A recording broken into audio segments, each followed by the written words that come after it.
अल्लाह ताला आपके सुभान अल्लाह। आप लोग बड़ी कंजूसी से काम ले रहे हैं वैसे माशाल्लाह, इतनी अजीम शान अशार पढ़े, नाते पढ़ी गई, मगर सुभान अल्लाह की सदाएं मुझे सुनने में नहीं आई। देखिए मैं आपको एक ऐसा तरीका नहीं बताऊं कि आप बैठे रहे, सवाब का मीटर भी चलता रहे और सुभान अल्लाह कहते रहे, जन्नत के अंदर दरख्त भी लगाते रहे। आप सब जानते हैं हमारे कंधों पर अल्लाह रब्बुल इज्जत ने फरिश्तों की ड्यूटी लगा दी है। किस किस को पता ही है? फरिश्ते हैं ना हमारे साथ। अब फरिश्तों की ड्यूटी क्या है? सीधे हाथ पर जो बैठा हुआ है वो फरिश्ता हमारे नेक अमल लिख रहा होता है, और उल्टे तरफ जो फरिश्ता बैठा हुआ है वो हमारे गुनाहों को लिखा होता है। अच्छा, ये लिखते कब है? जब हम कुछ करते हैं। हम कुछ करते हैं, कहते हैं, तो ये क्या करते हैं? लिखना शुरू कर देते हैं। अच्छा, आप और मैं कुछ कहीं ना तो ये कुछ लिखेंगे। इनकी ड्यूटी क्या है कि नेक अमल लिखते हैं। क्या लिखते हैं भाइयों? नेक अमल लिखते हैं। अच्छा, अब ये लिखेंगे तब कि जब आप कोई नेक अमल करेंगे, और अगर आप कुछ भी ना करें तो ये कुछ लिखेंगे? नहीं लिखेंगे ना। तो जब कुछ नहीं लिखेंगे, कुछ नहीं कहेंगे तो कुछ नहीं लिखेंगे। हम कुछ कहते रहेंगे तो ये क्या करते रहेंगे? लिखते रहेंगे। तो आप देखिए, आप यहां पर आए और खामोश बैठे हैं तो फरिश्तों का कलम चलेगा नहीं ना। लेकिन आप अगर साथ साथ क्या कहते रहे, देखिए पीछे वाले अभी भी दूसरे काम देते हैं, क्या कहते रहे? सुभान अल्लाह। तो क्या होगा?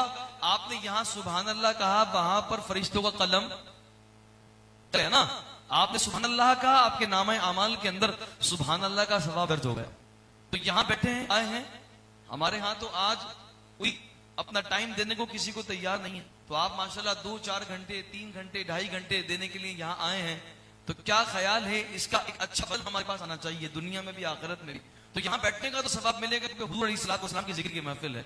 तो जो सुभान अल्लाह आपका जबान से निकलता रहेगा, फरिश्तों का कलम चलता रहेगा और नामे अमाल में सवाब दर्ज होता रहेगा। जोर से कहिए सुभान अल्लाह। अल्लाह करे कि मेरी आवाज ने, मेरी बातों में अल्लाह पाक वो तासीर पैदा कर दे जो आपके दिलों के अंदर मेरी बात कर जाए। अल्लाहुम्मा आमीन।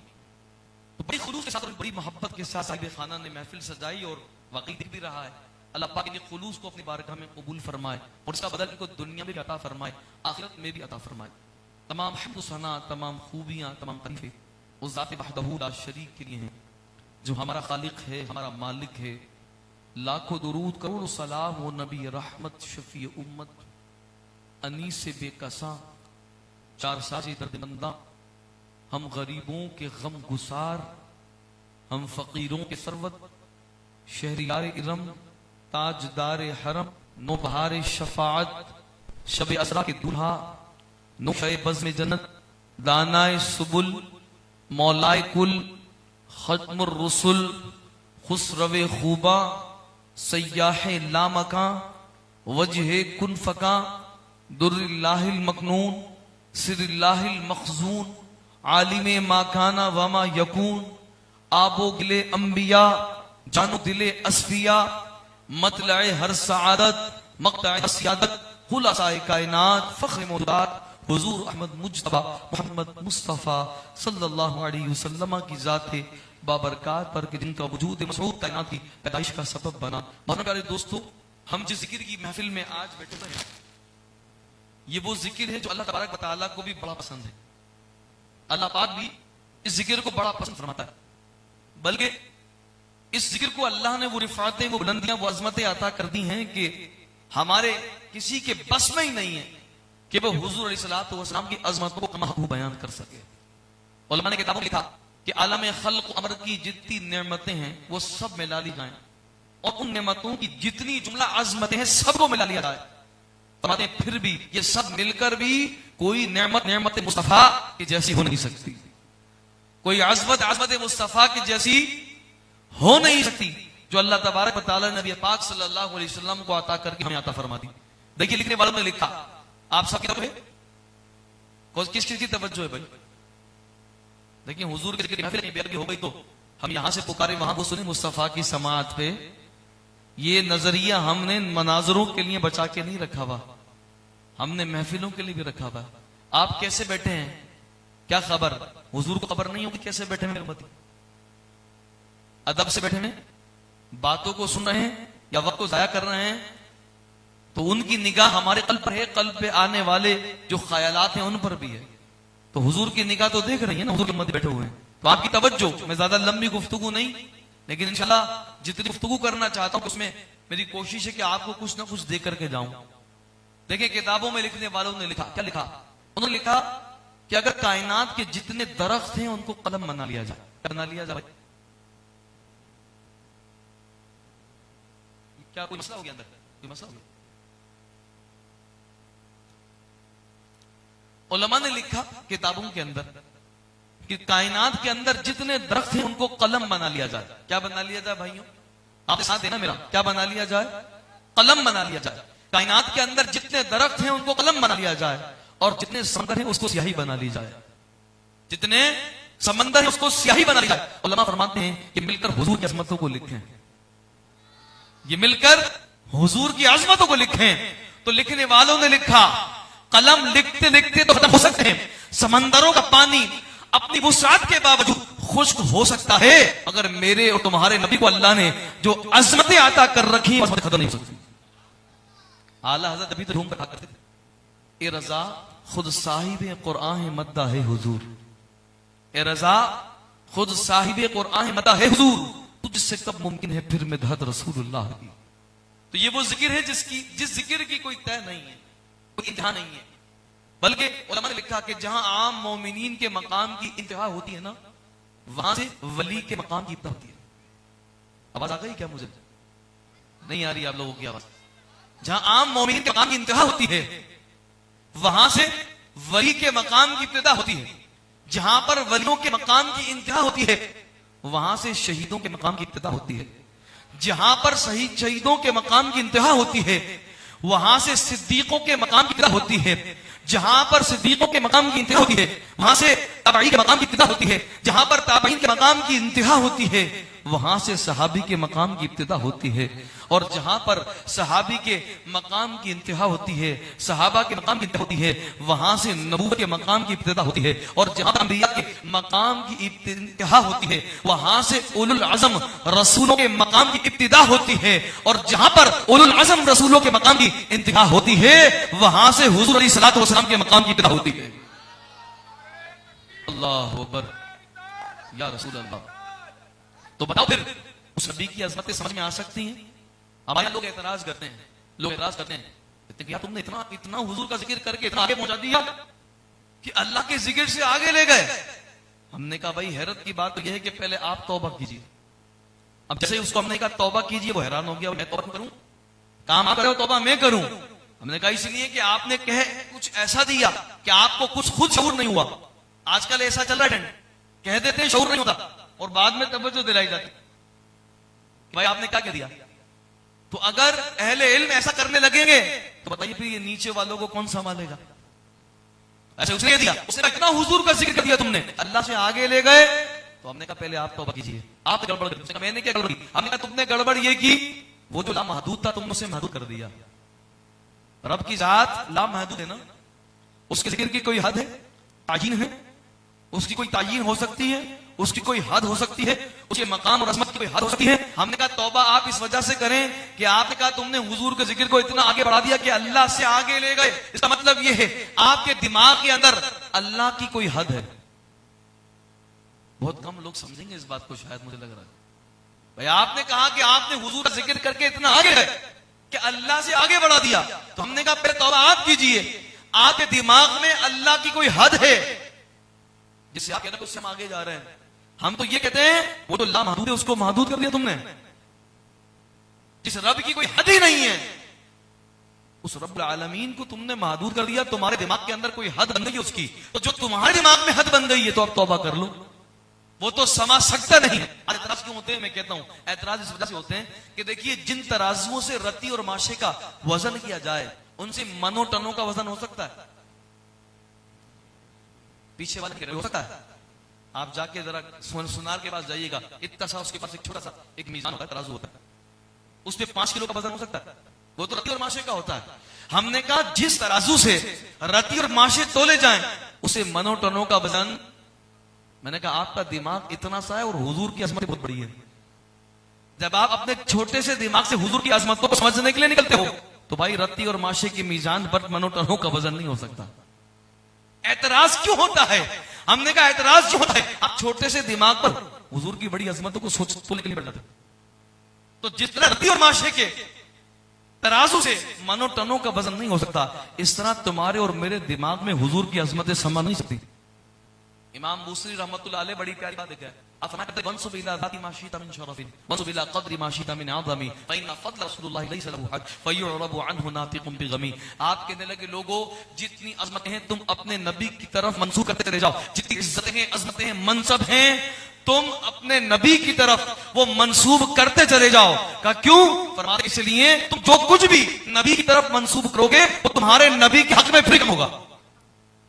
अल्लाह ने तुम्हारे नबी को उससे ज्यादा अजमत अदा कर दी, जिसका हाथ ताजी नहीं हो सकती, जिसका वजन नहीं हो सकता। इसे कुरान ने कहा था इन्ना अता कर सकता। कुरान ने कहा था महबूब हमने आपको कौसर कर दिया। क्या अता कर दिया? कौसर क्या है? What is Kausar? कौसर चलिए आपको आसान करके समझाऊं। कौसर ये है, देखिए एक होता है ज्यादा, एक होता है ज्यादा और एक होता है बहुत ज्यादा। अलग अलग है ना, एक है ज्यादा, एक है बहुत ज्यादा, और एक तीसरा सुपरलेटिव भी होती है। वो क्या होती है? वो कहते हैं जहां कसरतों की इंतहा हो जाए। क्या कसरत होगी? इसको शुमार नहीं किया जा सके, अनकाउंटेबल, यानी जहां पर जाकर के हद होगा बस। तो एक ज्यादा, एक है बहुत ज्यादा, और तीसरा है सुपरलेटिव डिग्री, अनकाउंटेबल, कसरतों की इंतहा। सूरह कौसर के अंदर जो हुजूर को देने की बात की जा रही है ना, इन्ना आतईना कल कौसर, महबूब हमने आपको ज्यादा नहीं, बहुत ज्यादा नहीं, हमने इतना दे दिया है कि जहां कसरतों की इंतहा हो गई। जरा जोर से कहिए ना, आप लोग लंगर खा के नहीं चले, लंगर खा के जाएंगे इंशाअल्लाह, तो आप जरा सुभान अल्लाह कहिए ना। हाँ, इसमें कंजूसी नहीं होनी चाहिए ना। अल्लाह का जिक्र बुलंद करने की नियत से अगर हम ये कहेंगे तो हमारे अंदर सब मिलेगा इंशाअल्लाह। बात अच्छी लग रही है कि नहीं लग रही? सुभान अल्लाह कब कहते हैं पता है आपको? किस किस को पता है सुभान अल्लाह कब कहते हैं? नहीं पता नहीं, मैं आपको बताता हूं। जब भी सुभान अल्लाह नहीं निकलता आपकी ज़बान से। सुभान अल्लाह कब कहते हैं? जब बात अच्छी हो और कानों को भी अच्छी लग रही हो। बात अच्छी हो और कानों को भी अच्छी लग रही हो तो मेरे दिल से आवाज आई, आयाज बात हुजूर की हो, अच्छी ना हो ऐसा कैसे हो सकता? बात मुस्तफा की हो और कानों को अच्छी न लगे ऐसा कैसे हो सकता है? तो फिर क्या कहना चाहिए हमें? अल्लाह ने मेरे नबी को वज़मत अता की, कौसर अता किया, जहां कसरतों की इंतहा हो जाए। इन्ना आतईना कल कौसर, वैसे महबूब हमने आपको कौसर अता कर दिया। अब आइए जरा कसीर की जिद होती है, जैसे रात की जिद है, दिन जिद ना, रात की जिद क्या है? दिन है। तो ऐसे ही कसीर की जिद भी है, और वो क्या है? कलील। क्या है? थोड़ा। कसीर की जिद क्या है? कलील है, जिसको हम कहते हैं उमन। उर्दू के अंदर भी इस्तेमाल होता है कि बड़ा कलील है, बड़ा थोड़ा है। देखिए कुरान करीम फुरकान हमीद की तरफ जब हम बढ़ते हैं, हुजूर इस्लात वस्सलाम से कहा गया कि महबूब इनसे कह दीजिए, कुल मताउ दुनिया कलील, दुनिया का जितना सामान है वो थोड़ा है। दुनिया का जितना सामान है वो कितना है भाई? थोड़ा है। हमने कहा हिरत है मौला, दुनिया का सारा सामान थोड़ा है। अब उठाइए आप कलम को और उठाइए आप कॉपी को, दुनिया के सामान की लिस्ट बनाना शुरू कीजिए। दुनिया के अंदर जो जो सामान है ना, सदियां बीत गई हैं भाई दुनिया को बने हुए। जो अफलाक की तरफ जा रहे हैं तो वो कहते हैं हर रोज एक नया सैयारा मिलता है, हर रोज नई चीजें दरियाफ्त हो रही हैं। तो समंदरों के अंदर जा रहे हैं तो वो कहते हैं हर रोज हमें कोई नई मखलूक मिल रही है। रब क्या फरमा रहा है? महबूब इनसे कह दो दुनिया का जितना सामान है वो कितना है? थोड़ा है। हमने कहा मौला सदियां बीत गई इस कायनात को बने हुए, और माहिरीन रिसर्च करने वाले साइंसदान हर रोज कहते हैं नई मखलूक मिल रही है, हर रोज कहते हैं नया सैयारा मिल रहा है। तेरा ये दुनिया का सामान तू फरमाता है महबूब की जमानी के महबूब कह दो कि दुनिया का सामान बड़ा थोड़ा है। मौला हमारी बात समझ में नहीं आती कि तेरा थोड़ा इतना है जो हमारी शुमार के अंदर नहीं आ रहा, तेरा थोड़ा इतना है जिसको हम गिन नहीं पा रहे, तेरा थोड़ा इतना है कि कायनात को बने हुए सदियां बीत गई हम उसे शुमार नहीं कर पा रहे, तो तेरा थोड़ा हम शुमार नहीं कर पा रहे। जिस महबूब को ज्यादा नहीं, बहुत ज्यादा नहीं, बल्कि कसरतों की इंतहा करके कौसर अता किया होगा, मौला तेरा कौसर जो हुजूर अता किया है वो हम शुमार कैसे कर सकते हैं? जो हुजूर को कौसर अता किया वो शुमार हो सकता है? वो नहीं शुमार होता। इसी तो इमाम बूसरी ने हमें शिकायत, नबी की अजमतों की तरफ मंसूर करते चले जाओ, नबी की तरफ जो अजमत है वो मंसूर करते चले जाओ, जितना चाहो नबी का जिक्र तुम बुलंद करते चले जाओ। नबी को अल्लाह ने इतनी अज़मतें अता कर दी हैं, तुम जो अज़मतें मंसूब करोगे अपने नबी की तरफ, हुजूर के हक में, नबी के हक में, वो फिर भी कमी होगा। हुजूर उससे आगे खड़े हुए हैं। अल्लाह रब्बुल इज्जत ने दोस्तों वो अज़मत और नबी के अता किया, आपको और मुझे अता किया। देखिए कुरान को अगर हम समझे ना, कुरान अव्वल से लेकर आखिर तक, इब्तिदा से लेकर इंतहा तक, कुरान के अंदर हर शय का बयान है। अल्लाह ने हर चीज का बयान कर दिया। ये वो किताब है जो इंसानी हिदायत के उसूल पर बनी है। ये वो किताब है कि जिसकी तिलावत कभी नहीं रुकती। कभी रुकती है? नहीं रुकती।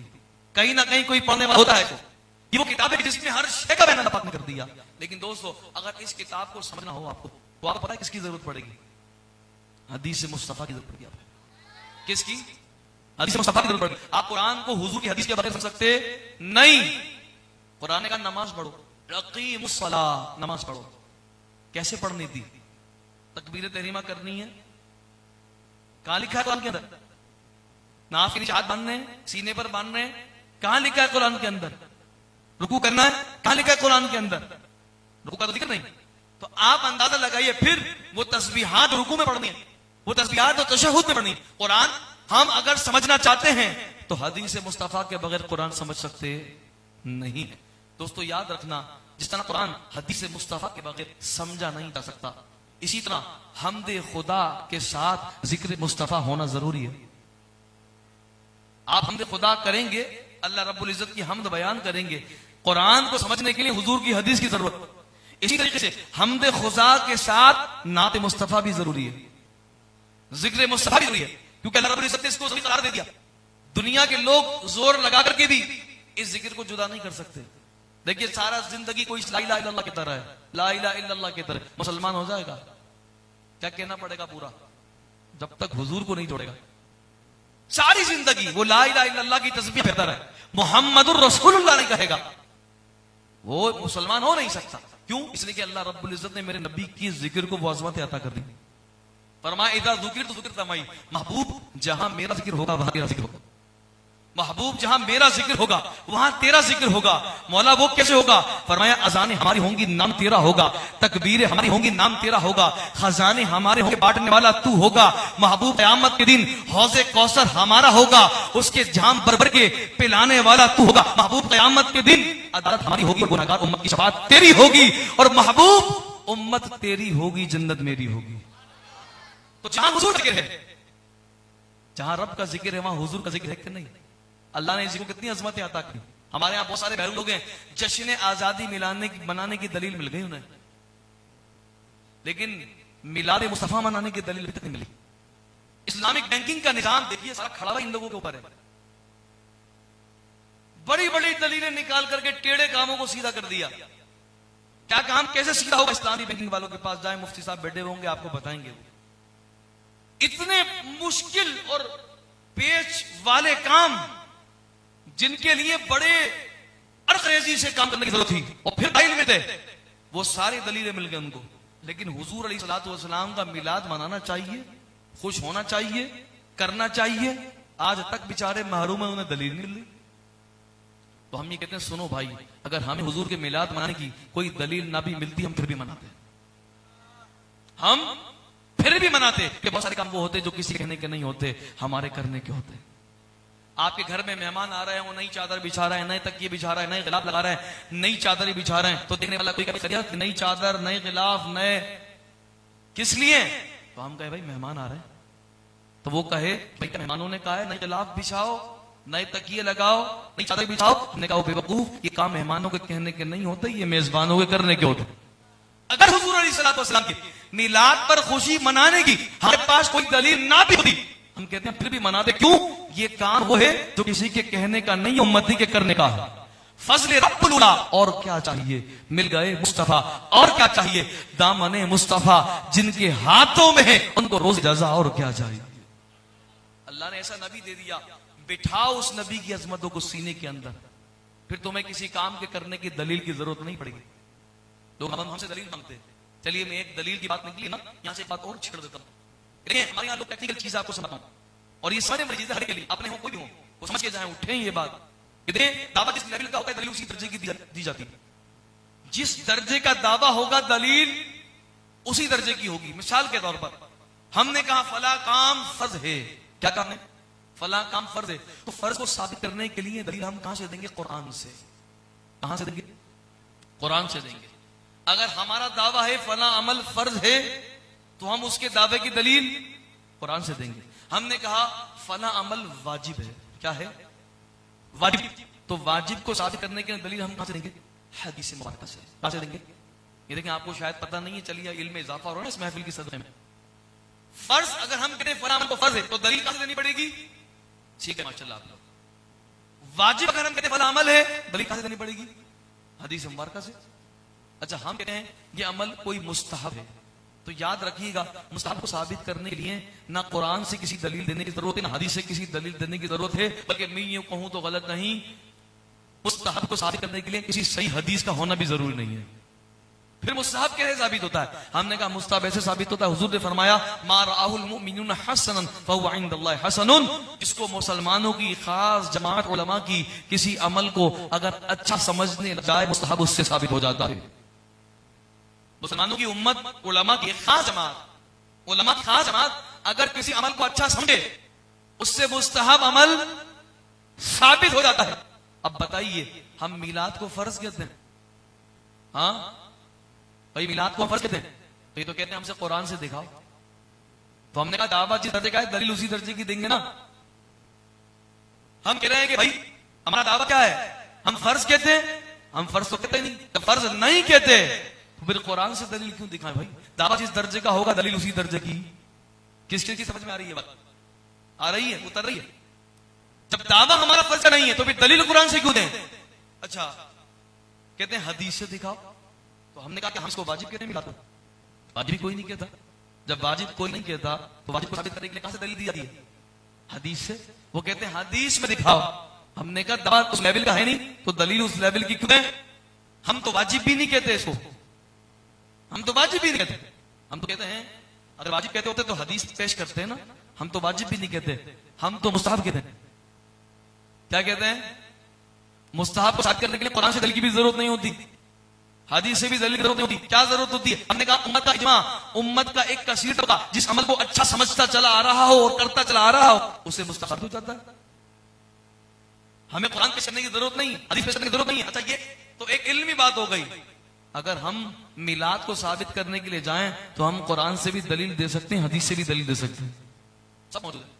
लेकिन समझाना चाहता हूं, दलील दावा जिस दर्जे का होगा, दलील उसी दर्जे की देंगे। हमने फर्ज नहीं कहा तो हम कुरान से नहीं दिखाएंगे, वाजिब नहीं कहा, हदीस की जरूरत नहीं है। मुस्तहब साबित करने के लिए सिर्फ उम्मत का तरीका दिखाया जाता है बस, और इससे ज्यादा कुछ नहीं। आइए मैं आपको एक तरीका पेश करूं। आज से 850 बरस पहले के बुजुर्ग हैं। कितने? 850 बरस पहले के बुजुर्ग। आपके परदादा और चढ़दादा और सारे पीछे चले जाए ना, किसी का वजूद ही नहीं होगा 850 बरस पहले का। 850 बरस पहले वजूद नहीं होगा ना। वो 850 बरस पहले के बुजुर्ग अल्लामा मुहद्दिस इब्न जोजी रहमतुल्लाह अलैह 1 लाख काफिरों को अपने हाथ पर इस्लाम का कलमा पढ़ाने वाले मुहद्दिस इब्न जोजी रहमतुल्लाह अलैह किताब लिखी 850 बरस पहले, अल मिलादुन नबी सल्लल्लाहु अलैहि वसल्लम। क्या किताब लिखी? अल मिलादुन नबी सल्लल्लाहु अलैहि वसल्लम। लोगों ने कहा ये तो यार आज बना लिया इन लोगों ने, पहले तो कोई नहीं करता था। हमने कहा अच्छा, 850 बरस पहले के बुजुर्ग मुहद्दिस इब्न जोजी रहमतुल्लाह अलैह क्या कह गए? आप अपनी किताब के सफ़ा नंबर 19 पर लिख रहे हैं, क्या लिख रहे हैं? अपने से पहले वालों का अमल लिख रहे हैं। जैसे आज 2024 बैठकर मैं उनकी बात कर रहा हूं, वो उस वक्त उस जमाने में बैठकर अपने से पहले वालों की बात कर रहे थे। अब मैं तो सब कर गया। मैंने कहा आज अगर मैं 850 बरस पहले की बात कर रहा हूं, तो हमारी ये समझ में नहीं आ रही, वो 850 बरस पहले बैठकर अपने से पहले वालों का अमल लिख रहे हैं। अपने से पहले वालों का अमल लिखा, किताब लिखा। वो लिखते माज़ाला अहलुल हरमैन शरीफैन मिनल यमन वल मिस्र व शाम व साइर बिलादिल अरब यहतफिलून बिमजलिस मौलिदिन नबी सल्लल्लाहु अलैहि वसल्लम। क्या कहते हैं? फरमाते माज़ाला हमेशा से अहलुल हरमैन शरीफैन, हरमैन शरीफैन, यमन, मिस्र, शाम के रहने वाले, और वसाइर बिलादिल अरब, जितने बिलाद अरब हैं, अरब के जितने शहर हैं, उनके रहने वालों का ये तरीका चला आ रहा है। यहतफिलून बिमजलिस मौलिदिन नबी, वो हुजूर की मिलाद की महफिल सजाते हैं। क्या करते हैं हुजूर की? मैंने कहा मुस्तहब साबित करने के लिए कितनी दलील देनी होती है? हमने कहा एक कसीर उलमा का तरीका दिखाना होता है। अगर उलमा की एक जमात उस अमल को अच्छा समझ रही है, उससे मुस्तहब साबित होता है, मुस्तहब उससे साबित हो जाता है। 850 बरस पहले के बुजुर्ग अपनी किताबें अपने से पहले वालों का लिख रहे हैं, और आते हमेशा से ये तरीका चला आ रहा है। मक्का मदीना के रहने वाले, यमन मिस्र शाम के रहने वाले, और जितने बिलाद अरब हैं इनके रहने वाले हुजूर की मिलाद की महफिल सजाते हैं और फिर कहते हैं कि वयफ़रहून बिक़ुदूम शहर हिलाल रबीउल अव्वल। फरमाते हैं वैसे तो साला साल हुजूर की मिलाद की महफिल सजाते, लेकिन जैसे ही हिलाल रबीउल अव्वल यानी रबीउल अव्वल का चांद आसमान दुनिया पर दिखाई देता, तो फरमाते हैं इनकी खुशू की कैफियत दीदनी होती और देखने वाली होती। मैं सर पकड़ के बैठ गया, मैंने अल्लाह अकबर। आज 8 वर्ष गुजरने के बाद भी जैसे ही मिलाद मुस्तफा का चांद नजर आता है, बताओ इस्तिक़बाल रबीउल अव्वल की महफिलें होती हैं कि नहीं होती? इस्तिक़बाल रबीउल की महफिल होती है। अल्लाह अकबर। इसका मतलब क्या है? हमने कहा इसका मतलब ये है कि 850 वर्ष गुजरने के बाद भी हम अपने असलाफ के तरीके से ना एक इंच पीछे हटे ना आगे हटे। 850 वर्ष पहले दिख रहे हैं ना, हिलाल रबीउल अव्वल नजर आता है आसमान दुनिया पर। फरमाते हैं उनकी खुशी देखने वाली होती। फिर क्या होता? आप फरमाते हैं हुजूर की उनकी कैफियत ये होती कि जैसे हिलाल रबीउल अव्वल नजर आता तो उनकी खुशी की कैफियत होती यहतमूना एहतमाम बलीगन, वो बड़े एहतमाम के साथ हुजूर की मिलाद की महफिल सजाते थे।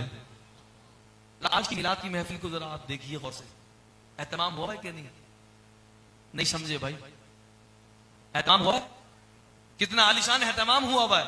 हमने कहा अल्लाह अकबर, 850 बरस गुजरने के बाद हमारे असलाफ ने जो तरीका 850 बरस पहले बताया था उस तरीके पर आज भी, तो आज हमसे ये कहा जाता है उनको हुजूर अलैहिस्सलातु वस्सलाम की मिलाद मनाने की दलीलें नहीं मिल रही, तो हम ये कहते हैं कि भाई हुजूर से मोहब्बत पैदा कीजिए, नबी से उल्फत पैदा कीजिए। देखिए अल्लाह ने दिल दिया है ना, तो दिल दिया इसलिए कि इसमें किसी दिलदार को रहना चाहिए। दिल हो, दिलदार ना हो, दिलबर ना हो, दिल हो उसमें प्यार ना हो, दिल हो उसमें मोहब्बत ना हो, दिल हो उसके अंदर किसी की याद ना हो, किसी की आरज़ू ना हो, उसके लिए बेचैनी ना हो, उससे मिलने की तमन्ना ना हो, वो दिल तो बेकार है। जो खाली दिल है उसमें कोई याद नहीं है, कोई बसने वाला नहीं है। याद रखिए ये बात तयशुदा है, लिखने वालों ने लिख दिया दिल है तो फिर किसी दिलदार का होना जरूरी है। उस दिल को खाली नहीं रहने दो, उसमें किसी दिलदार का होना जरूरी है। और हम ये कहते हैं आओ निकलो कि दिलदार को होना कैसे चाहिए। मोहब्बतें कई किस्म की होती है भाइयों, मोहब्बतें कई किस्म की होती है। बहुत सारी मोहब्बतें वो होती है जो किसी काम पर नहीं छोड़ती है, बंदे निकम्मा बना देती है। और कुछ मोहब्बतें वो होती हैं बंदा कहता है यार नहीं होती तो अच्छा था, ये मेरे को जख्म ना लगा। कई किस्म की है ना कि भाई अगर नहीं होती तो अच्छा था यार, ये नुकसान तो ना होता ना। बाज मोहब्बतें निकम्मा बना देती है, बाज मोहब्बतें किसी काम का नहीं छोड़ती, और बाज मोहब्बतें वो होती हैं जो हो जाए तो फर्श से लेकर अर्श तक पहुंचा देती है। आपके मकान को फर्श से उठाकर कहां पहुंचा देती हैं? अर्श पर। जब ये बात तय है, दिल है, तो फिर किसी यार का होना जरूरी है, तो फिर उससे मोहब्बत करें ना जो वफा का रिश्ता हमेशा निभाने वाला है। उसको दिल देना जो वफा की रीत निभाने वाला है। भाई मोहब्बत किस वजह से की जाती है? किसी ने कहा भाई मोहब्बत इस वजह से की जाती है। मोहब्बत करने की एक वजह बहुत सारी वजह में से यह है कि उस बंदे की बड़ी जरूरत है और हमें पता है कि ये बंदा आगे बड़ा काम आएगा हमारे, इससे हमारी जरूरत भी वाबस्ता है और आगे हमारे काम भी आएगा। हमने कहा अच्छा अगर मोहब्बत इस वजह से होती है कि उससे हमारी जरूरत भी वाबस्ता है और आगे वो काम भी आएगा, तो हमने कहा अच्छा फिर नज़ा के वक्त से बढ़कर जरूरत कोई हो सकती है? फिर कब्र के वक्त से बढ़कर कोई मुश्किल हो सकती है? कुछ हाथ से बढ़कर जरूरत हो सकती है? तो जो पुल से रात पर भी आकर के हाथ पकड़ के तुम्हें पार लगाए, तो कब्र में आकर तुम्हारी रोशनी का सबब बने, तो मीजान पर भी आकर तुम्हारे हल्के पलड़े को होता हुआ बर्दाश्त ना हो, तुम्हारे हल्के पलड़े को देख करके तुम्हारे उस नामाए आमाल के पलड़े को भारी कर दे, बताओ उसको दिल बसाना चाहिए नहीं?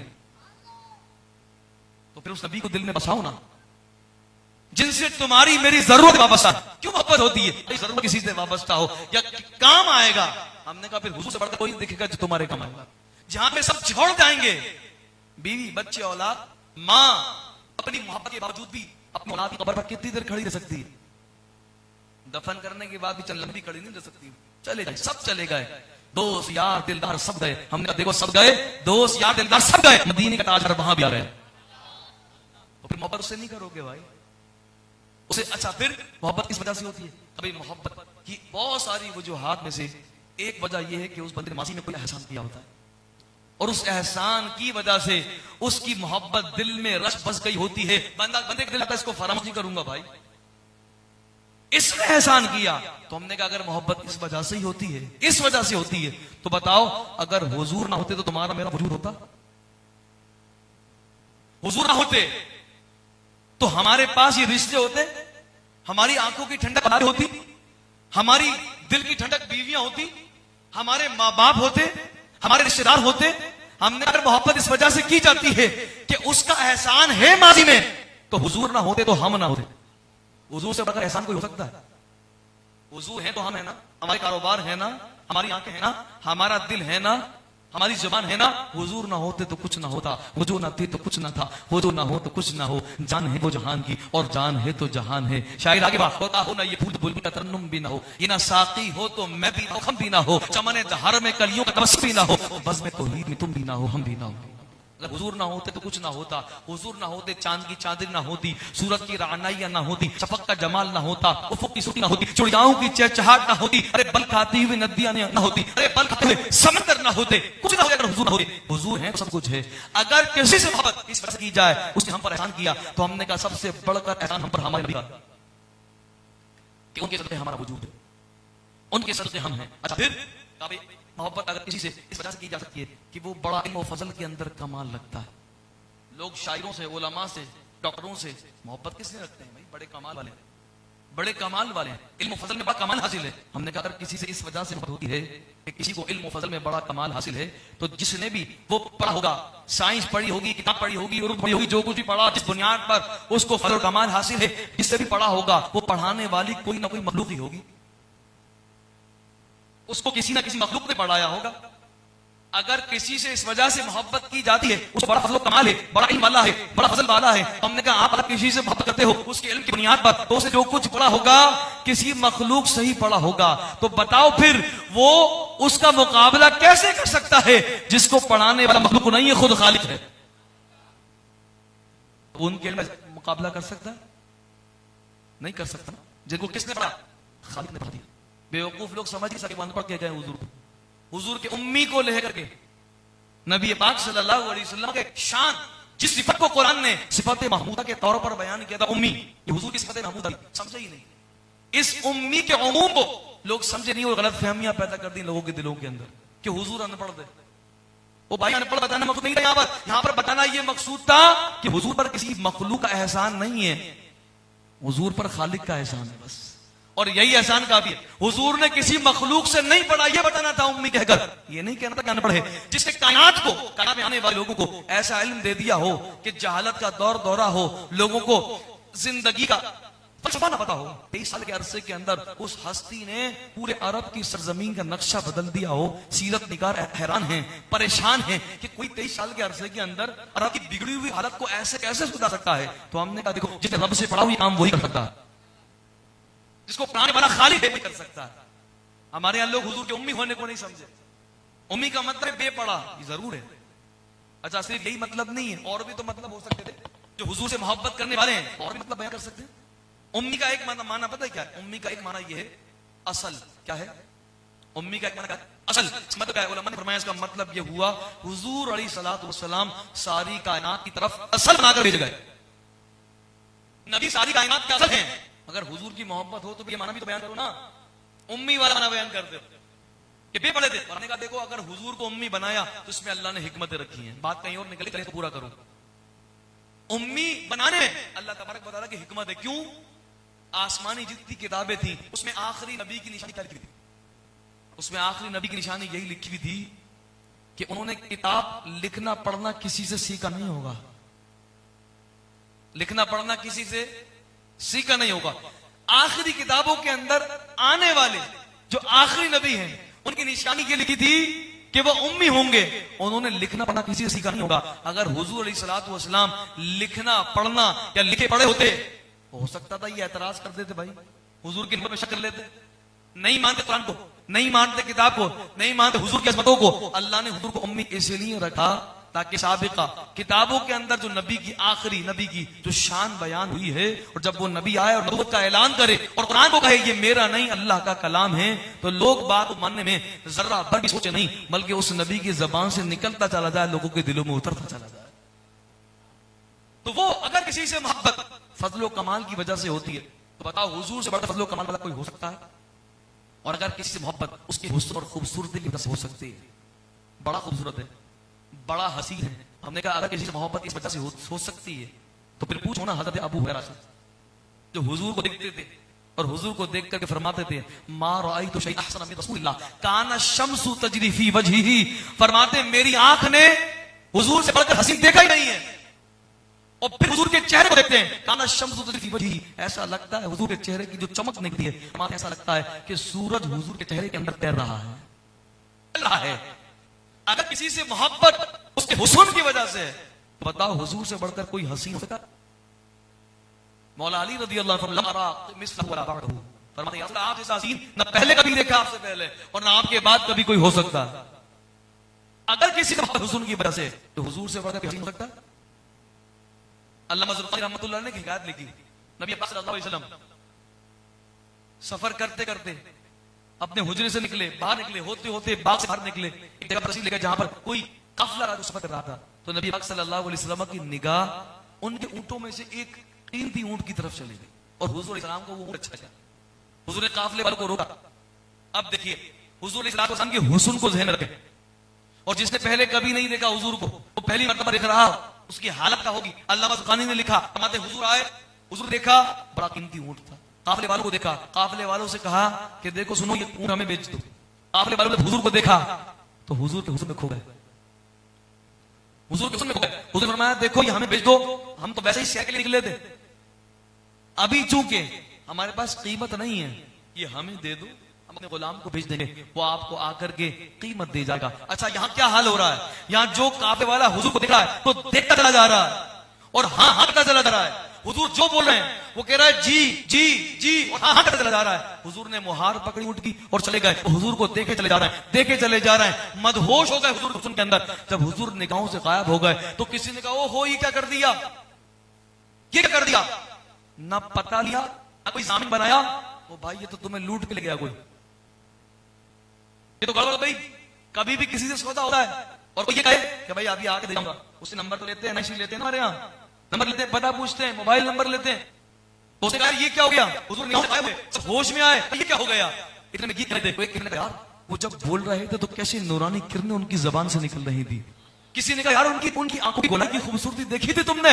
उसने कहा नहीं मैं तो उस तरह गई नहीं, मैं तो उनकी जुल्फों का असीर ऐसा हो गया था कि उसकी चमक ने मेरे को कहीं और भटकने ना दिया। तो तीसरे ने कहा भाई हो ना हो तुम लोग इधर लगे रहे, लेकिन वो तुम्हारा ऊँट दिया गया, कोई जामिन नहीं है।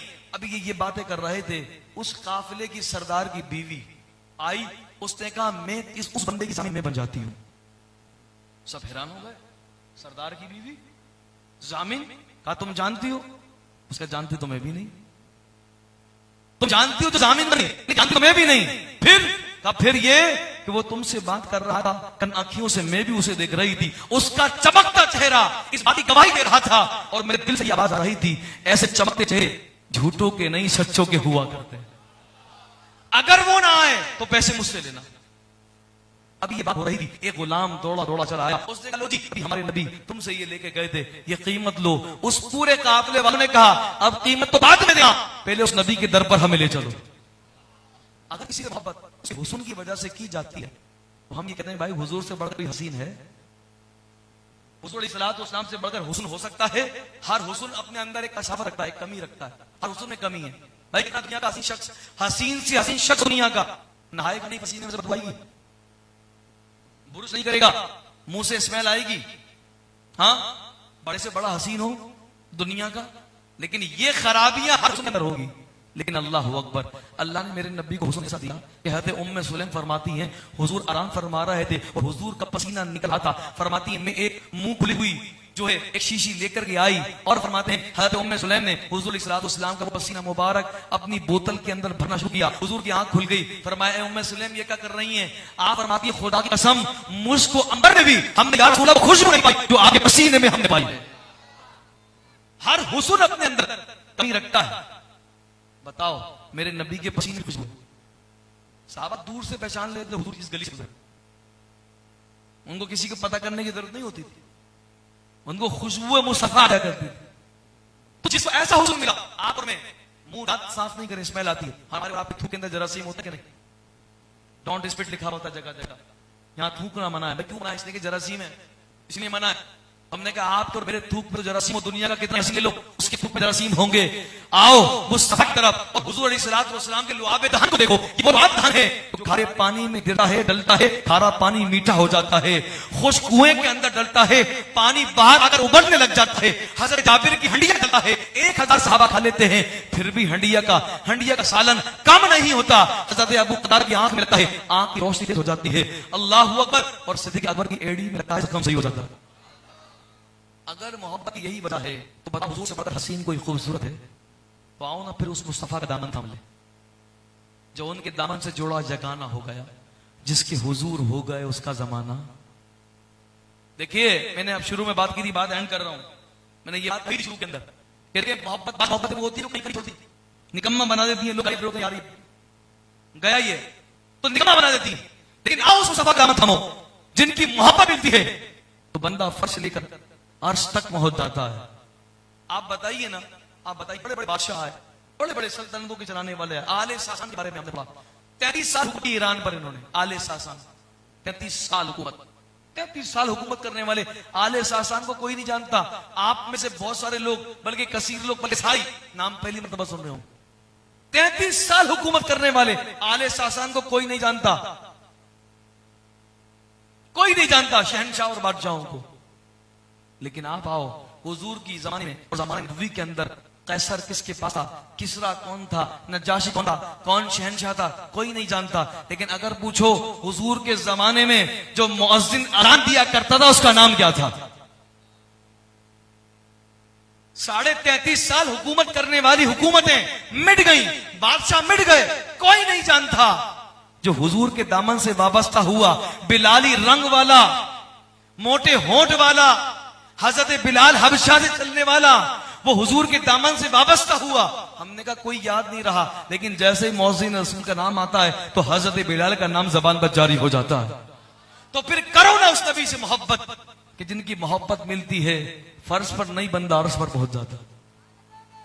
तो आज इस मोहब्बत की कमी है दोस्तों, जिसकी वजह से जितने एतराजात होते हैं ना, इस मोहब्बत की कमी की वजह से। मैं इसी पॉइंट पर जोर देने आया हूं बस, कि हम अपने नबी से अपनी मोहब्बत को बढ़ाएं। और जश्न मीलाद मना लिया, मकसद मीलाद को भी याद रखें, याद किया जैसे मीलाद हमने मनाया ना, लेकिन याद रखिएगा हम लोग जो घरों को सजाते हैं ना, इस सजावट के अंदर हुजूर की खुशी नहीं है, हमारी खुशी है कि नहीं? हम जब जूस डाले होते हैं, रास्तों को साफ कर रहे होते हैं, रास्तों को साफ कर रहे होते हैं, उन रास्तों से गुजरना किसको हम गुजरना होता है, इसलिए साफ करो। जिन रास्तों से हमने गुजरना, हमने उन रास्तों को साफ किया। और जिस दिल में मुस्तफा ने रहना है, उस दिल को साफ करिए। जिस दिल समाना है, कभी उसकी पाकीज़गी की फिर लाइटें लगाए हम अपनी खुशी के लिए, कि हमारी खुशी है, लाइट लगाने हमारी खुशी है, झालर लगाने हमारी खुशी है, हुजूर की खुशी है। हमने कहा हुजूर की खुशी है, तो हुजूर की खुशी ना बनाना, तो सुभान अल्लाह सब कहना चाहिए था भाई। ये हमारी खुशी है, हुजूर की खुशी क्या है? हमने कहा